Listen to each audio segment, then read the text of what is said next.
জাতিসংঘের মানবাধিকার কমিশন মানবতা হিলের কমিশন পরিষ্কার কথা, এই বাংলাদেশে জাতিসংঘের মানবাধিকার কমিশনের কার্যালয়ের সিদ্ধান্ত আপনাকে অবশ্যই প্রত্যাহার করতে হবে।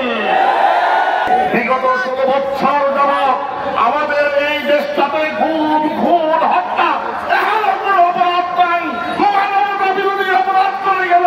এই 16 বছর আপনারা কোথায় ছিলেন? অন্তর্বর্তীকালীন সরকারের সিদ্ধান্তকে আমরা প্রত্যাখ্যান করছি।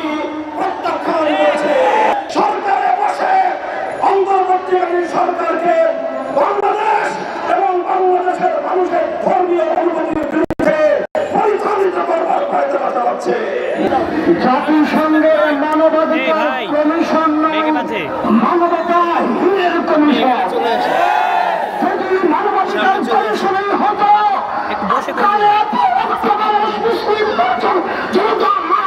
মানবতা কোথায় ছিল? মানবতা কোথায় ছিল? কাশ্মীরের মানবতা কোথায় ছিল? সিরিয়ার মানবতা কোথায় ছিল? গত 16 বছরে আমলে বাংলাদেশে হাজার হাজার মানুষ শহীদ হয়েছে, খুন হয়েছে, নির্যাতনের শিকার হয়েছে। তোমাদের মানবতা এতদিন কোথায় ছিল?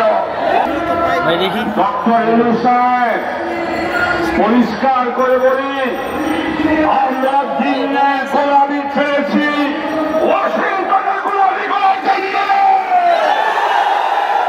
পরিষ্কার কথা, এই বাংলাদেশে জাতিসংঘের মানবাধিকার কমিশনের কার্যালয়ের সিদ্ধান্ত আপনাকে অবশ্যই প্রত্যাহার করতে হবে।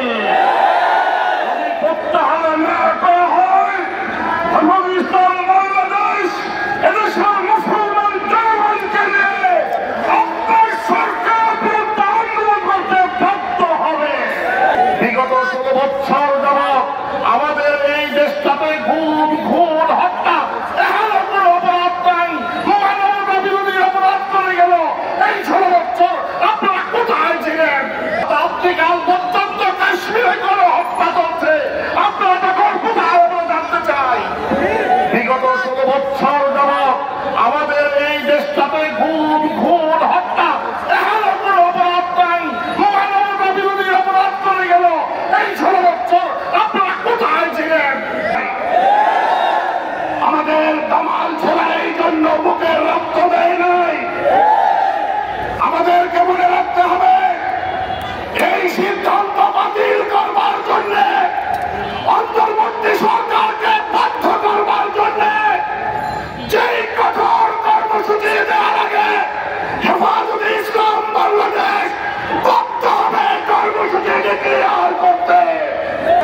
নির্বাচিত সরকারকে জনগণ ম্যান্ডেট দিবে, তারা বিভিন্ন পদক্ষেপ দিতে পারে।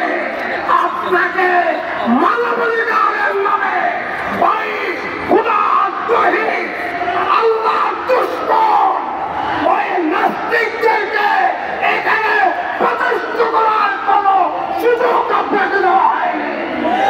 আমাদের ওই উৎকণ্ঠা ছিল এবং আছে, সেই বিষয়গুলিতে আমরা কথা বলছিলাম। আপনি আপনার ক্যাবিনেটে কুখ্যাত শারমিন মুর্শেদদের মতো সমকামিতার প্রবক্তাদেরকে আপনি স্থান দিয়েছেন। আমরা সেটাও বড় গলার প্রতিবাদ জানাই নাই। এই কুখ্যাত শারমিন মুর্শেদ